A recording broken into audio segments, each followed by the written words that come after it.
Important topic के बारे में बात करने वाले हैं, जिसमें नंबर 1 हम लोग बात करेंगे representation of a galvanic cell और नेक्स्ट हम लोग बात करेंगे नर्स्ट इक्वेशन। तो सबसे पहले हम लोग बात कर लेते हैं रिप्रेजेंटेशन ऑफ गैल्वेनिक सेल, क्योंकि अगर हम लोगों को रिप्रेजेंटेशन नहीं आता होगा तो हम लोग इलेक्ट्रोकेमिकल सेल के लिए जो ईएमएफ निकालने का मेथड है यानी कि नर्स्ट इक्वेशन उसमें वैल्यूज को किस तरीके से एग्जैक्टली पुट करना है ये आइडेंटिफाई नहीं कर पाएंगे। तो सबसे पहले हम लोग कुछ रूल्स की बात कर लेते हैं जो इम्पोर्टेंट है गैल्वेनिक सेल के रिप्रेजेंटेशन के लिए। तो number 1, half cell is represented as M/Mn positive और Mn पॉजिटिव /Mn, यानी कि हम लोगों को कोई भी एक रिडॉक्स रिएक्शन के अंदर सबसे पहले फाइंड आउट करना है कि ऑक्सीडेशन कहाँ हो रहा है, रिडक्शन कहाँ हो रहा है। उसके बाद slash represent two phase, slash 2 phase को रिप्रेजेंट करता है। फॉर एग्जाम्पल अगर हम लोग बात करते हैं इस रिएक्शन की, तो यहाँ पर Zn की वैलेंसी है 0 और यहाँ पर Zn की वैलेंसी है +2। अगर हम लोग 0 से जा रहे हैं +2 में, तो यहाँ पर हो रहा है हमारा loss of electron. Loss of electron से हमारा मतलब है ऑक्सीडेशन, और हम लोग कह सकते हैं कि रिप्रेजेंटेशन होगा Zn/Zn+2। हम लोग Zn से Zn+2 में गए हैं। नेक्स्ट हम लोग बात कर लेते हैं Cu की वैलेंसी यहाँ पर है +2, यहां जाकर Cu की वैलेंसी हो जाएगी 0, क्योंकि यहाँ पर ये फ्री स्टेट में है। तो यहाँ पर हुआ है हमारा gain of electron. Gain of electron से हम लोग कह सकते हैं रिडक्शन। तो यहाँ पर जो हमारा रिप्रेजेंटेशन है वो हो जाएगा Cu+2/Cu। तो ये थे हमारे 2 रिप्रेजेंटेशन। नेक्स्ट पॉइंट की बात करते हैं। Anodic half cell is always written on the left hand side. हम लोग हमेशा जो हमारा लेफ्ट हैंड साइड रहेगा वहां पर एनोड को रिप्रेजेंट करेंगे, और एनोड को रिप्रेजेंट करने के लिए हम लोगों को ध्यान रखना है कि लेफ्ट हैंड साइड पर जो एनोड हमने लिखा है उस पर होता है ऑक्सीडेशन। तो ये 2 पॉइंट आप लोगों को याद रखने हैं। Next point, cathodic half cell return on the right hand side. तो जो राइट हैंड साइड पे लिखा है वो हो जाएगा हमारा कैथोड, और कैथोड पे हमारा होगा रिडक्शन। तो ये हम लोगों ने 2 हाफ सेल का फॉर्मेशन किया है इस रिएक्शन की हेल्प से। Next, 2 half cell are separated by 2 vertical lines. 2 vertical line की हेल्प से हम लोग इन 2 हाफ सेल को सेपरेट कर देते हैं। वहीं अगर हम लोगों को if salt given then written between 2 vertical lines, अगर हम लोगों को इस रिएक्शन के अंदर इन 2 वर्टिकल लाइन में लिखने के लिए कोई सॉल्ट दिया गया है तो हम उसे लिख देंगे, अदरवाइज हम इन लाइन को थोड़ा पास ड्रॉ करेंगे। तो अगर फॉर एग्जाम्पल हमें यहाँ पर सॉल्ट दिया है KCl, तो हम इसे लिखते हैं इस तरीके से।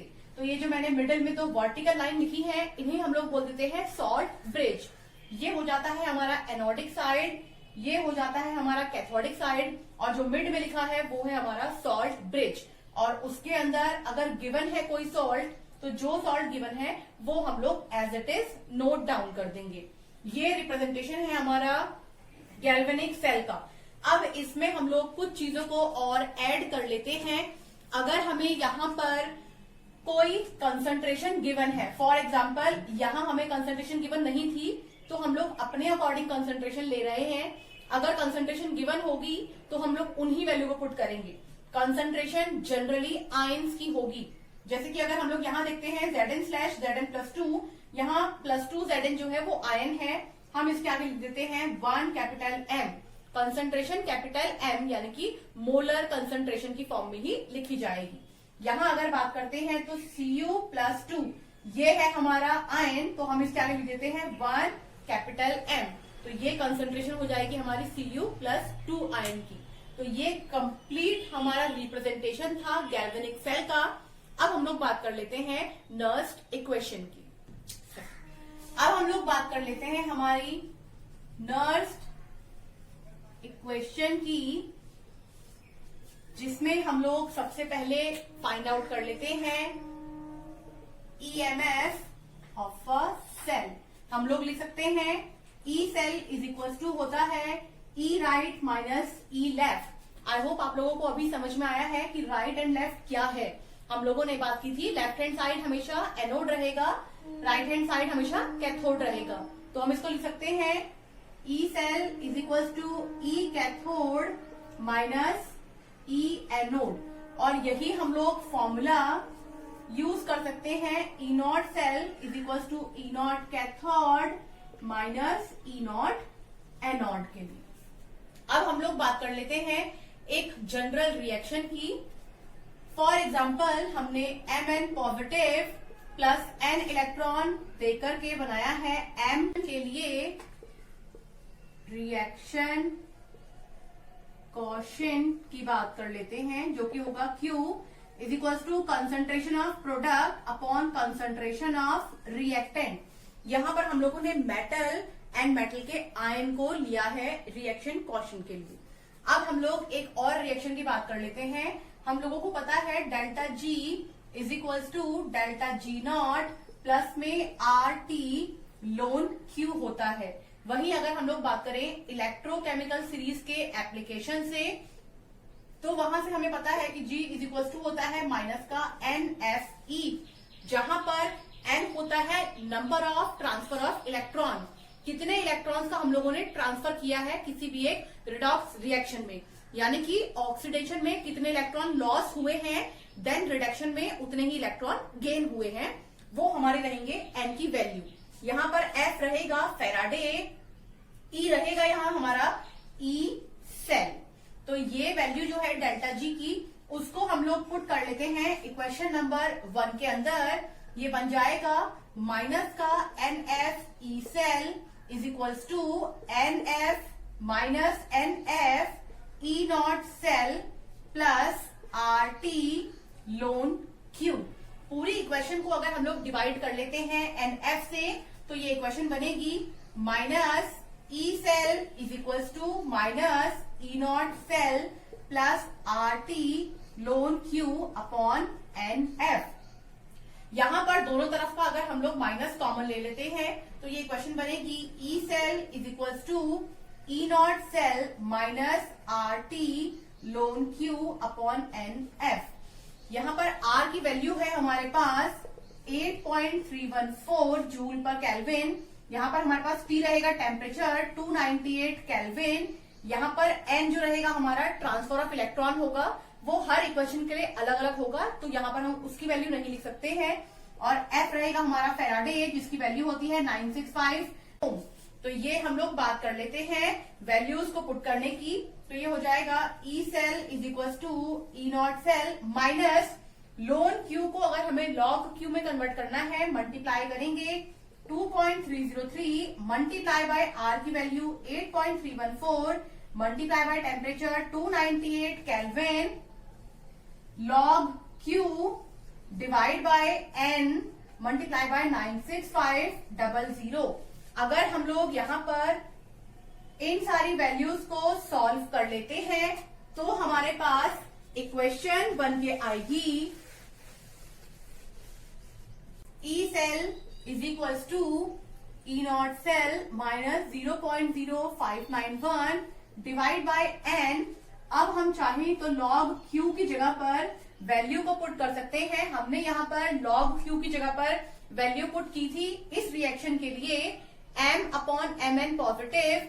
यहां पर हम लोग आयन्स को लिखेंगे मेटल के, मेटल का आयन डिवाइड बाय मेटल का आयन। यहां पर हम लोग मेटल को चेंज कर लेते हैं, तो यहां पर दो डिफरेंट मेटल के आयन को हम लोग यूज करेंगे। देखते हैं E cell is equal to E not cell minus 0.0591 divide by N log, यहां पर जो ऊपर लिखा है वहां पर लिखा जाएगा एनोडिक मेटल का आयन, वहीं नीचे लिखा जाएगा कैथोडिक मेटल का आयन। तो यानी कि जिस मेटल को हम लोग एनोड पे लिखेंगे उसके आयन को लिखेंगे ऊपर, और जिस मेथड को हम लोग जिस मेटल को हम लोग कैथोड पे लिखेंगे उसके आयन को लिखेंगे नीचे।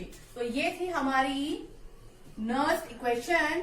अब हम लोग इस इक्वेशन को किस तरीके से यूज करेंगे उसके ऊपर एक न्यूमेरिकल देख लेते हैं।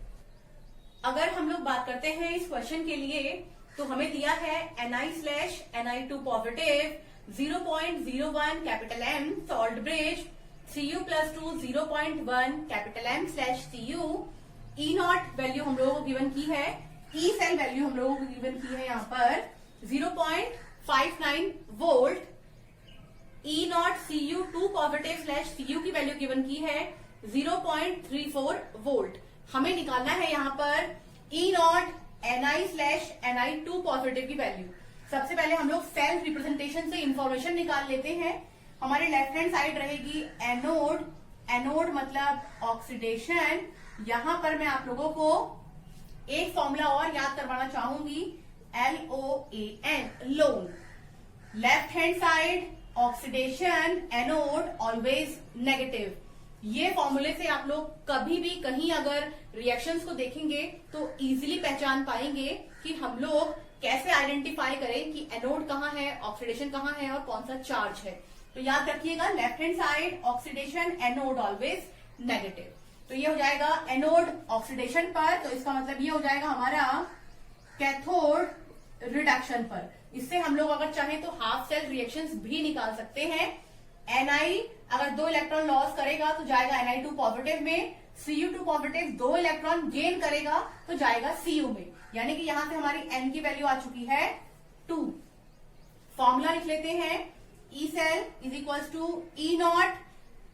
E0 सेल की वैल्यू हम लोग यहाँ पर डायरेक्टली पुट कर रहे हैं, कैथोड माइनस E0 एनोड। आप चाहे तो E right minus E left, जो आपको इजी लगे आप वो लिख सकते हैं, minus 0.0591 divide by N log Q। यहां पर मैंने आप लोगों को बताया था लॉग Q में concentration of anode divide by concentration of cathode लिखा जाएगा।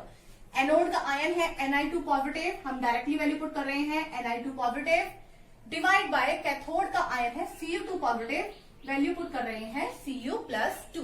तो ये इक्वेशन बना ली मैंने इस रिएक्शन के लिए।